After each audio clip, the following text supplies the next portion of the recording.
দুর্নীতি রোধ করার জন্য আগে দুর্নীতির বাউফল, দুর্নীতি মুক্ত বাউফল হবে না দুর্নীতি মুক্ত ব্যক্তি হবে? রাসূল সাল্লাল্লাহু আলাইহি সাল্লাম তো আগে সোনার মদিনা করেছেন, তারপর সোনার মানুষ বানিয়েছেন। আগে সোনার মদিনা, তাহলে আমাদের তো আগে সোনার বাউফল হবে, তারপরে সোনার মানুষ হবে ইনশাআল্লাহ। আমাদের এই বাংলাদেশকে সোনার বাংলা করতে চেয়েছিল কেউ কেউ, না চান নাই? ওনারা শেষে আফসোস করে কি বলেছেন? কি বলেছেন? এটা জামাত বলছেন, ওনারাই বলছেন?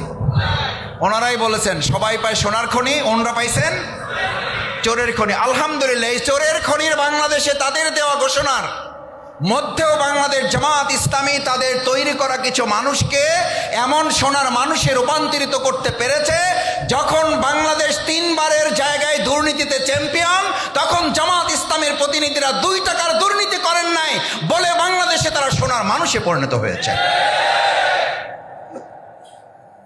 তাহলে দুর্নীতিমুক্ত বাউফলের জন্য এবার আপনাকে সিদ্ধান্ত নিতে হবে, আপনি কথায় ভোট দেবেন না কাজে ভোট দেবেন? এবার আমরা কথার পক্ষে না কাজের পক্ষে? দেখি কাজের পক্ষে যারা, কাজের পক্ষে ইনশাল্লাহ। তাহলে যা বলবো তাই করব, যা করব তাই বলবো, এরকম মানুষের পক্ষ নেওয়ার জন্য এবার আমরা প্রত্যেকের কাছে দাওয়াত নিয়ে পৌঁছাবো ইনশাআল্লাহ। পারবো ইনশাআল্লাহ?